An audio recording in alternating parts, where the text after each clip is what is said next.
All right. Good day. How are you doing? It's Wednesday afternoon, and I'm very excited to have another LinkedIn Live session. If you're joining from home, thank you very much. I think it's been a tough couple of weeks, but thank you for helping flatten the curve and the social distancing. If you're working in your office and you're a part of the essential crowd, then thank you very much for doing that work in the front lines. It's absolutely amazing what you guys are doing. Let me introduce Sriram Iyer today.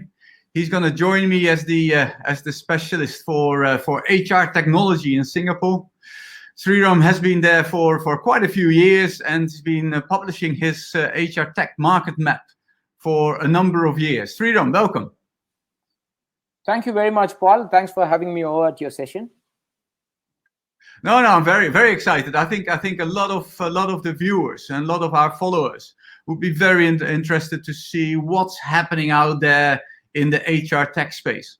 And you being at the center point and having developed that HR tech map, I think you know more than any of us combined in terms of what's happening, and we'd love to share your experience. Couple of words about yourself? Sure, Paul. 20 years experience in the human resource function across strategic workforce planning, talent acquisition, and talent attraction, talent engagement. Yeah. The last couple of years has been the most exciting, I should say. I now run this boutique HR tech focused market development and analyst firm, which is based out of Singapore, hrtech.sg. It's been quite a run, I should say, last 2 years, looking at the HR technology market.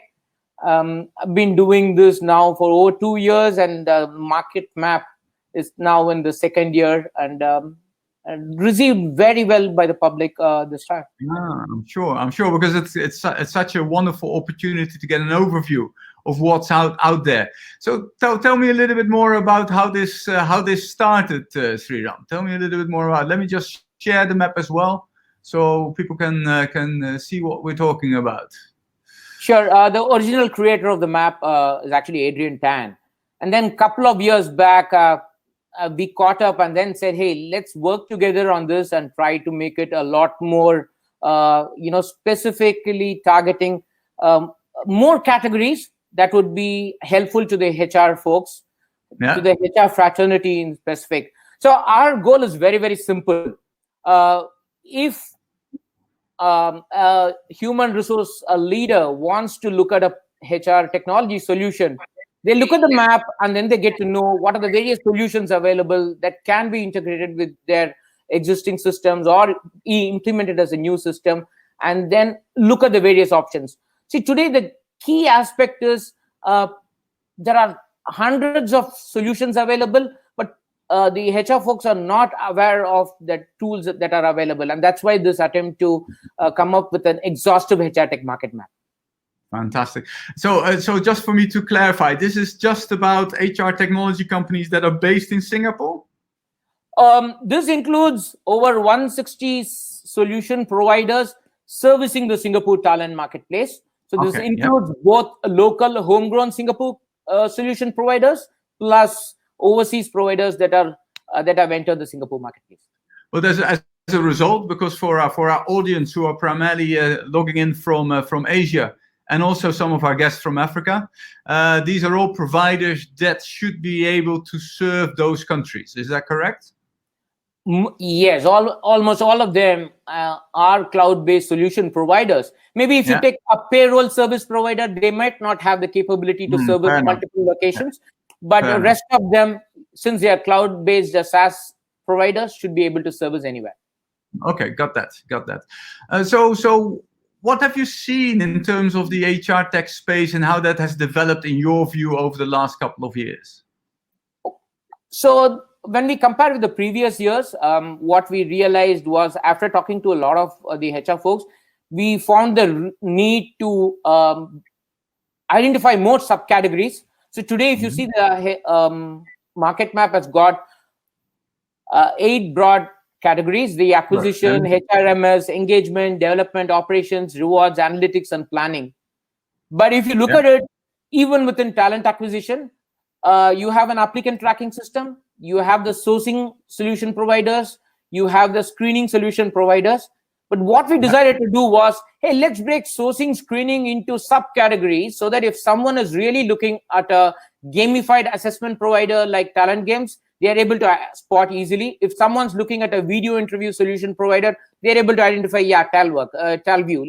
Let's go to TalView. So the key aspect is to identify the solution provider based on the category. So that's the evolution that's happening in the HR tech market map, because solution providers are becoming more niche in terms of their service offerings. Yeah, can I talk to you about that? Because what I've seen over the years is that indeed, if you look at the development maturity cycle that Josh Bersin had developed. Let me just put that up. So this was Josh Bersin's view about from the 90s all the way to whatever is coming over the next couple of years, that we move from automate, integrate, engage, and then specifically on the performance part. What I've seen and what I've noticed with a lot of solution providers is that they are very specifically focused on a specific solution that they provide. What I often see with our customers and when I speak to HR directors is that often they don't need that niche solution, but they need an integrated solution of a process, a number of things that touches everything around recruitment or around engagement, and not specifically a wellness app or a specific app around performance management. And the question is all about, I don't want 16 apps that I can work with. I need one platform in which those are all combined. What would you say to HR directors that are looking for solutions like that? So from our experience, Paul, when companies start off, during their initial phase of digital HR adoption, they tend to look at specific tools. They don't want one tool that can service them with all the offerings. But as they grow and as they mature in the digital HR transformation cycle, what they see is, hey, I can't really work with 15, 20 tools. It really becomes cumbersome. Then they start to do a lot of consolidation. But when they start off, it's always individual niche solutions. The other interesting aspect, sorry, Paul. No, go on. The other interesting aspect is the entry point for most companies is either the payroll or the HRMS function, from what we have seen with a lot of companies. Then they move to talent acquisition, because that's an important area where they need to manage scale, they need to manage turnaround time, they need to reduce the cost of hiring. So they adopt HR technology. Then they realize talent engagement is important. I'm growing in size. I need to manage now remote employees. I need to now remotely manage performance management. Then they move to talent development. And what we have seen is talent analytics actually comes at the end of the maturity cycle. That's why if you look at the market map, the number of analytics providers are far and few. So in this version map, you would think that the whole data analytics part and maybe subsequently the AI part is what comes next. Is that correct?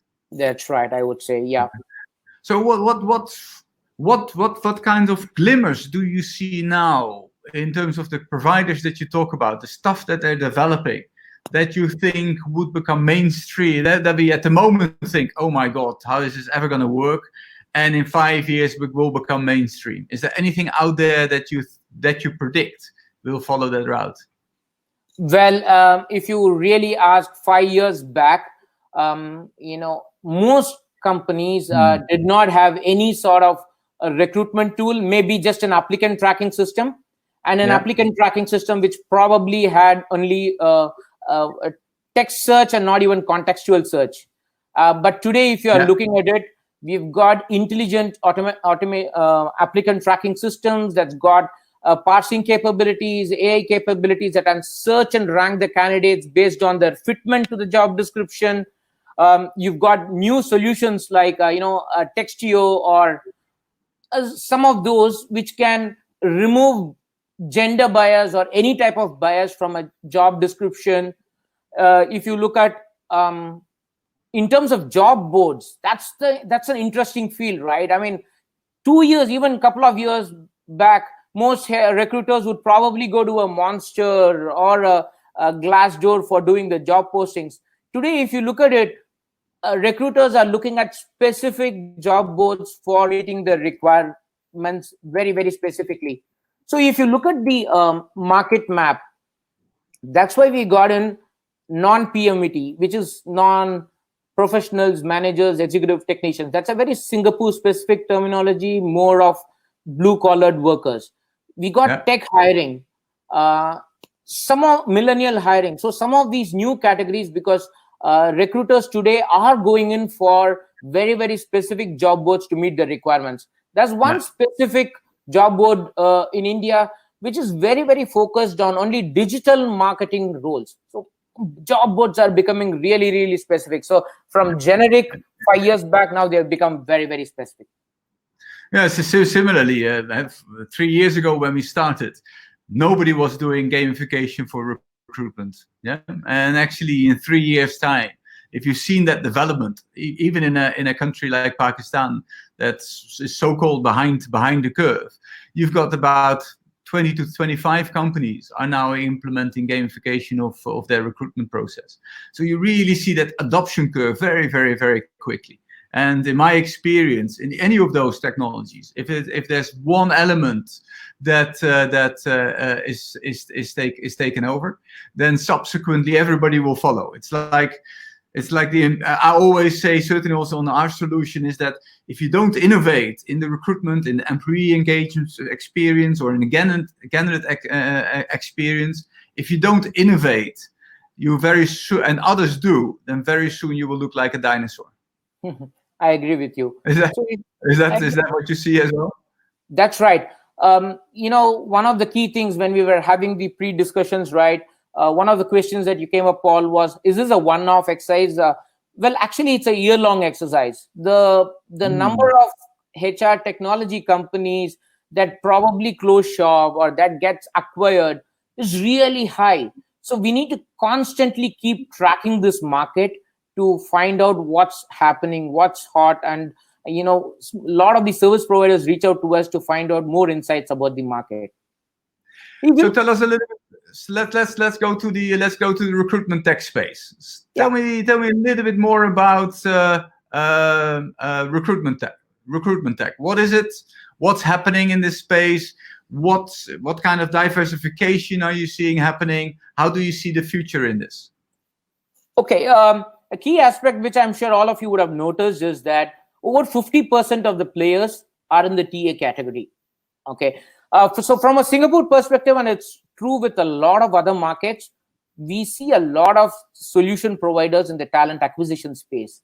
That goes to show, and even if you look at it, the last 4 weeks, the number of inquiries we have received from recruiters and the talent acquisition teams on how do we go to do remote hiring, that's the number of, we've been getting a lot of inquiries over the last 4 weeks.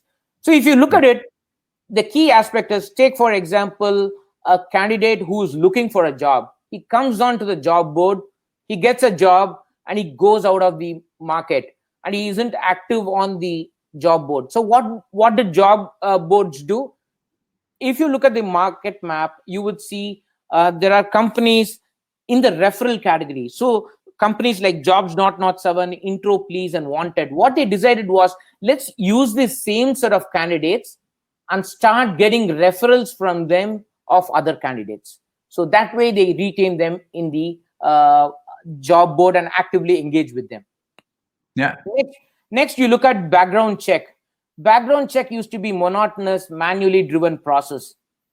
Today, if you look at it, we have blockchain-enabled automated background screening companies like Avance, which are really revolutionizing the shared services part of the operations aspect of talent acquisition. You look at video interviews.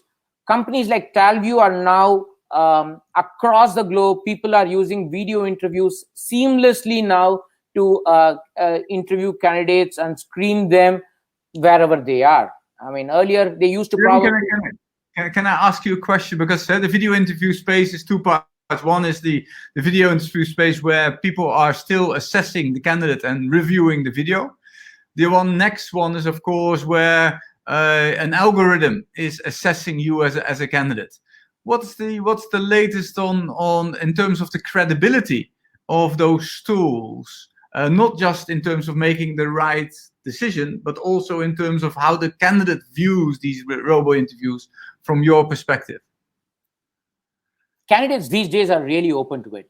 So we have a company that's listed. It's called Curious Thing in the screening space. They do AI-based phone screening predominantly for a lot of operational roles. They do AI-based phone screening on a mass scale rather than the recruiter calling each candidate up. So we are seeing those trends coming up, and candidates are open to it. The recruitment team and the TA teams are not open to it. On the flip side of it, they come to us and say, hey, will candidates be open to do video interviews, especially one-way video interviews? We ask them a set of questions, and will they be able to answer those questions? Yes, candidates are really open to it. Maybe not at the senior level, where they still probably prefer a one-to-one chat, but at the junior mid-level, candidates are really open. And then if you look at it, sorry.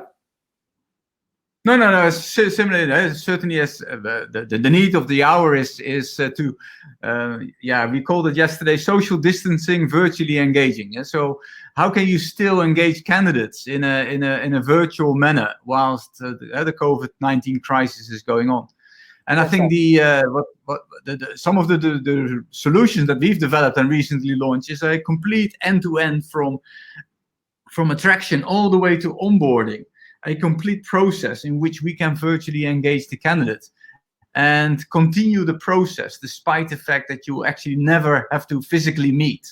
But to make sure is that you don't let any potential top millennial talent go to waste. Because yes, there's a lot of impact in terms of on COVID and in unemployment. But as a result, if you've got the bandwidth and the pockets, then this is also a fantastic time to hire. That's right. So if you look at it, people keep asking, so when do we go back to work as usual? And Jason Iyer book continues to say, this is the next normal. And we need to understand that COVID-19 is probably the biggest accelerator of HR tech adoption. It's completely changing the way we are going to attract talent, the way we hire them, where we work, how are we going to be measured? How do we communicate and manage teams remotely? How do we price the jobs and reward employees? All of this is going to be changed forever. So that's why we tell all our clients, don't go for the solution first. Start with the problem. Look at the problem and then see what is the best solution for your organization. Second, if there is an offline process, don't just automate it. See where you can eliminate inefficiencies and then look at automating the process. So from a recruitment tech space, I think TalentGames is in the right spot when it comes to gamified. That's great to hear. That's great to hear. Well, I think we've seen also tremendous amount of number of people coming to us, playing our demo, getting acquainted with what the solution is all about. Because everybody's now looking for something. What I do find, though, is that although we're looking for something, actually taking the step of reinventing ourselves still seems to be quite difficult. What is your reading of that? I'm sorry, I missed the last part of it, Paul.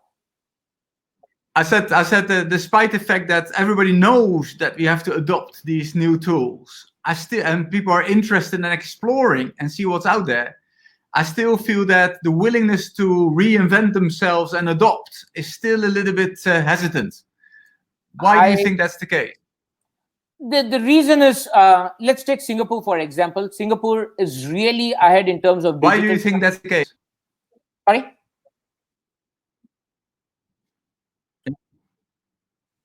Yeah, I can hear you. Okay, so Paul, in terms of digital transformation, Singapore is way ahead. But in terms of HR technology adoption, it still lags behind. The reason is, I would still say the HR decision makers are not getting a seat at the table, because of which they are not really able to push through on tech adoption.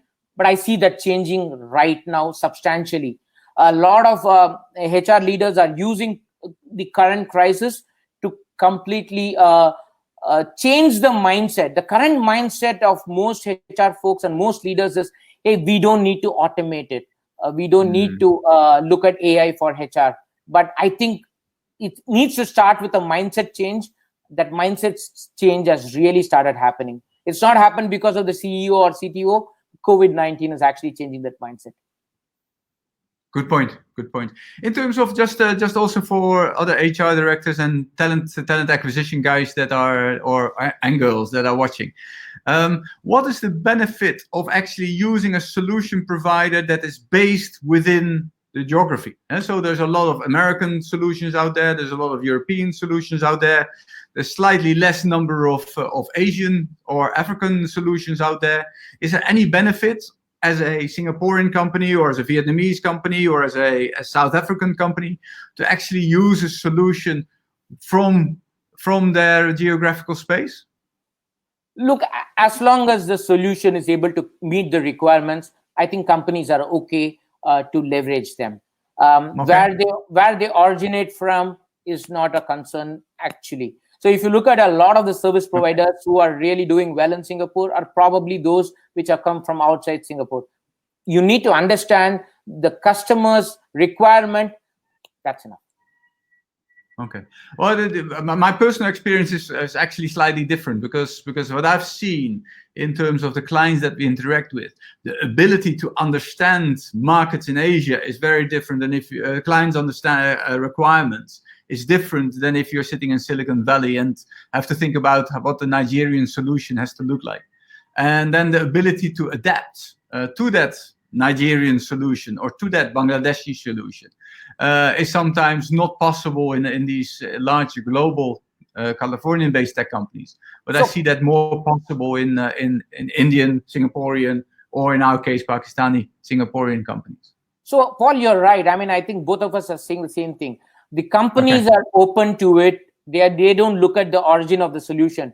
But where it fails is the solution providers are not really looking at customizing the solution for the local requirement. That is where the issue is coming from.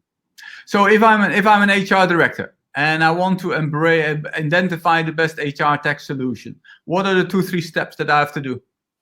Okay, first one, you need to start with the problem and not with the solution that you want to adopt. Okay, that's the first thing. Second thing, you need to look at changing the mindset of the entire team. Even if there is resistance in one quarter of the team, it's going to be a disaster. So you need to focus on changing the digital. You need to bring in a digital HR mindset amongst the entire team before you embark on this. Third, if you're a HR leader servicing multiple geographies, you need to keep in the cultural sensitivities. You need to keep in the various biases that might exist in all these locations before adopting a solution. So you would need to do some bit of customization when it comes to implementing a solution for different markets. Finally, you need to have clear guidelines because we are now working in a remote working scenario. So you need to have clear guidelines, proper training enabled to ensure that the solution, whatever you are implementing, is used properly by the team. Okay, great. Just before we go to some questions, and I think we've got a number of tech questions, and we got obviously a number of COVID questions, and I would love you to help me answer both of those, Sriram. But before we go to those questions, the HR tech space in Asia and Africa, in this part of the world, how does that look differently in 5 years from now? What's your prediction? That's going to be a substantial consolidation is what we see. Maybe 5 years down the line, I'm not sure if we will have so much of an extensive map for HR tech because, people's, there's a lot of consolidation, especially after the current crisis, we expect consolidation to happen. Second, it's going to be a lot more AI driven. And we see in 5 years time, people are going to use the talent planning and talent analytics tools a lot more. So every tool that comes in needs to have a lot more of analytics function built into it. That's going to be very, very critical. Yeah. Fantastic. Well, thanks for sharing that. Let's look at a couple of questions. Question here by where are we? I got it. Naveen Fatima. HR tech is working very well in the developed countries. How about developing countries? How can they adopt? I think the cost is often bringing any hesitation in adapting with HR technology. What is your perspective on that, Sriram? How does the whole cost element? How would you convince a CEO that this HR technology solution is worth the investment? So from what we have seen, Paul, HR teams need to have a strong use case when they present it to the leadership. All our clients where we have seen HR teams present a use case that's got financial projections that justify, CEOs always sign off. That is the most important aspect. So as a HR professional, if you do the math and do the projections over the next 2-3 years and present it to the CEO, I'm sure there is no reason why the CEO is going to reject any kind of HR technology adoption. Retaining, especially, we are moving towards, as George Burson says, an experience economy. It's going to be about candidate experience. It's going to be about employee experience. And that can only come in when you have technology adoption coming in, because that will ensure that it's seamless adoption of seamless employee experience. So HR tech, if you look at both the financial perspectives, present it to the leadership and bring in that experience element, there should be no problems for the approvals. From a cost perspective, because all of these are... From a cost perspective, these are all cloud-based SaaS providers. So I'm really not sure if cost is an actual reason for companies not able to adopt HR tech, because when you compare it with on-premise providers, these are substantially lower. Yeah. For me, it's all about the core is the engagement experience, the employee engagement experience, because the candidate experience will also have a customer experience, because it's at the end all about the customer experience that you can create, and you cannot create the customer experience when employees are not engaged. Correct? That's right. Next question. How can we ensure candidate experience through AI? How is there a solution out there where people can ask unique questions and they're being answered? There are a lot of chatbots that are being created. If you go to the career websites of most companies, you would see a chatbot popping up and starting to say, hey, what's your interest area? What kind of roles you are looking at? I think that's a great example of how AI has started working with candidates right from the beginning from an experience perspective. So it actually finds out their interest areas and are able to provide specific answers meeting their requirements. So there are a lot of chatbots available. So if somebody's interested, where do they have to look on your HR tech market map? So it's all in the sourcing and screening side of that. Screening essentially. Okay. Fantastic. Let me ask somebody about the future of digital learning solutions. What are you seeing there? One of the areas where we are seeing increased traction is actually in the talent development side. So if you look at the market map, this time we have got competency management also included into it, because we are seeing increased traction for mobile learning, bite-sized learning, peer-to-peer learning, pocket-sized learning, whatever you call it. There's a lot of requirement because millennials want it in small pieces for easy consumption based on their needs and requirements. So people have started leveraging. It's no more just one size fits all kind of talent development, but it's really customized based on the specific needs of the employees. And more so after the current crisis, a lot of companies are using the current lockdown period globally to effectively upskill, reskill their employees using various AI talent development tools now. So slightly, let's move. I don't have any specific HR tech questions. A couple of questions around the COVID situation, and of course, how do we manage that from a number of different perspectives. So one is around how do we create a candidate experience in the current? How do we engage candidates in the current situation? What have you seen that works? And I tell you what I've seen out from our side, what works. Okay, so let's start with yours, and then I'll answer mine. No, so what I've seen with a number of different companies, the ability to move your whole process virtually, and actually the way that you're engaging with people, even in video conferencing calls. In my view, and that's a very personal perspective, I sometimes feel that the video conferencing calls are even more intimate than the across the desk conversations that you have with individuals. It's fantastic. Over the last couple of weeks, we've got so much used to these kind of the fact that you're sitting 7,000 kilometers away. I've got the feeling that we're actually having a conversation just sitting across the table. And I think that intimacy can really be created.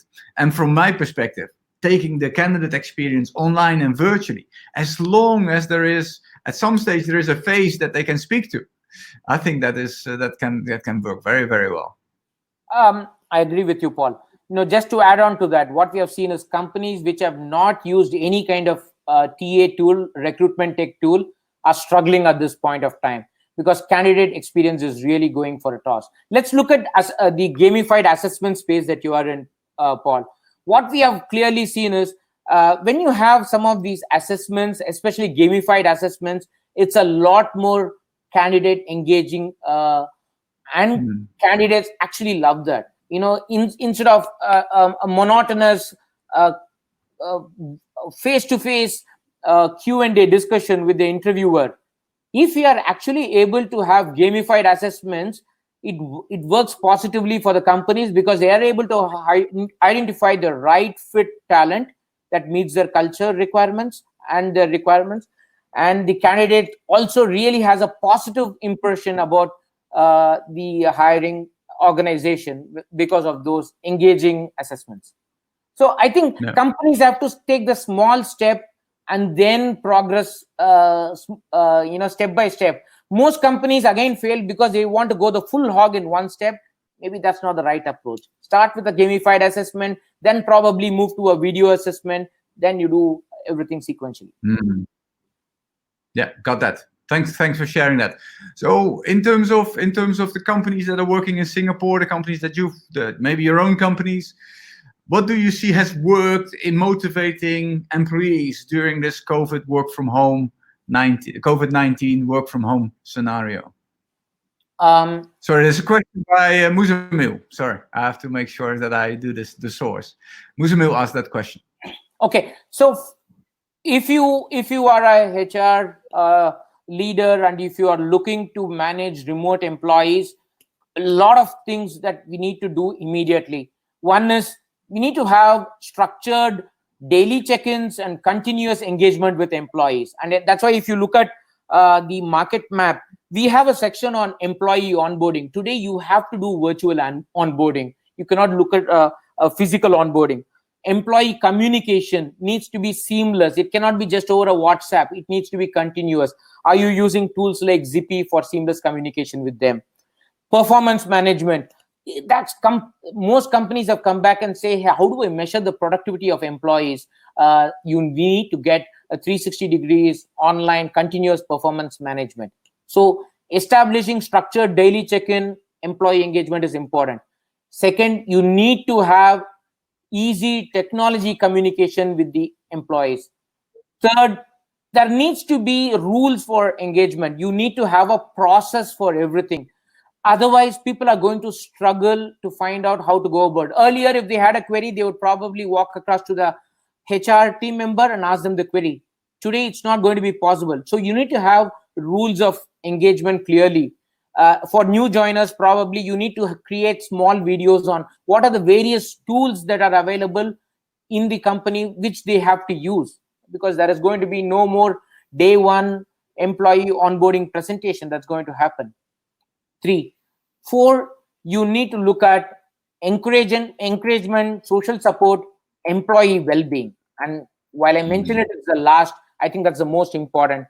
Employee well-being which was always talked about, and more so mental well-being, which is a widely talked about topic in the West, was never talked about right now, mostly in Asia.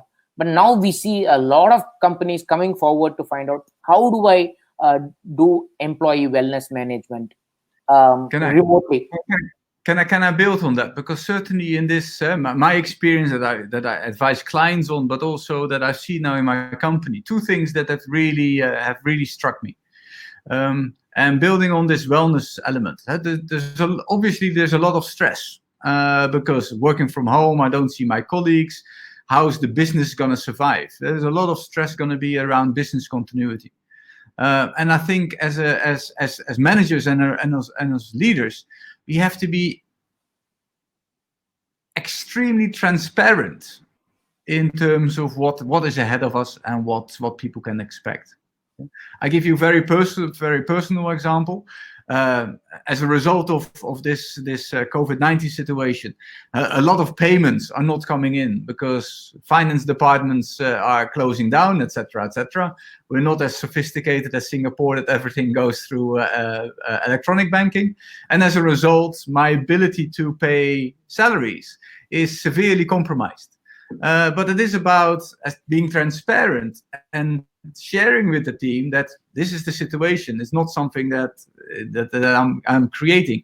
I'm doing this, and this in order to make sure is that all of us get paid. You can do this and this and that in order for us all to get paid, and collectively working towards a solution that works for all. I think that transparency has two parts. One is that you take employees serious, that you take them as adults, and secondly that you rope them in terms of the solution that's there. The other thing that you've mentioned already, the communication and the huddles.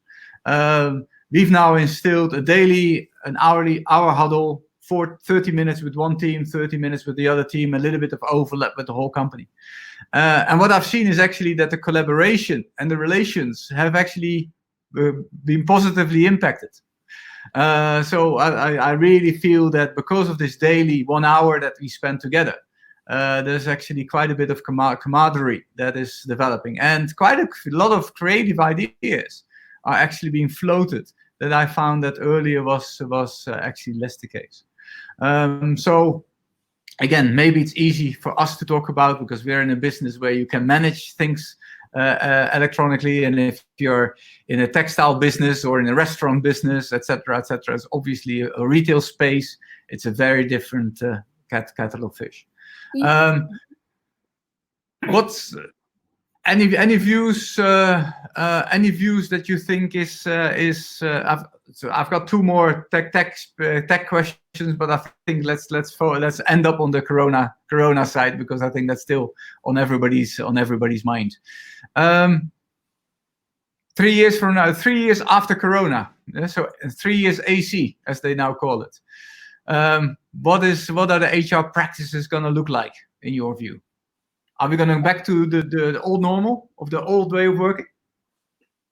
Okay, let me answer this question in a different way. So most HR teams are today have three options. One, hey, how do I do BAU?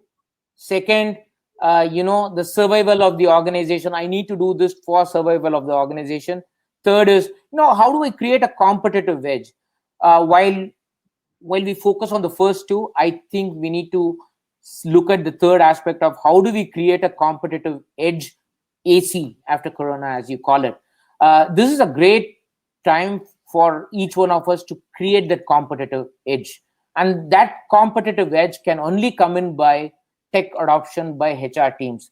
There's going to be a lot of focus on productivity, performance management, analytics, and everything is going to be analytics-based decision making.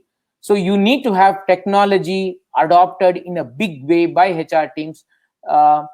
It cannot be any more intuition-based. So if you are asking me, this is going to be a game changer in terms of HR tech adoption globally. AC, we are going to see a lot more companies coming up, and 5 years down the line, we probably will see HR teams doing very, very strategic work, and AI and other bots probably doing the operational work. That's where I really envision the world to go into. Fantastic. Well, I think before we get there, there's a perfect storm that we have to sail through.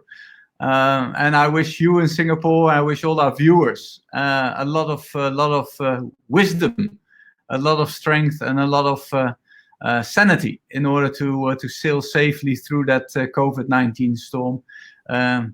At the other side of that storm, the world's going to look differently. And I think it's up to us to make sure is that we use this opportunity to explore these solutions that are out there that could help make our life easier and at the same time create a better experience for candidates, consumers, and or employees.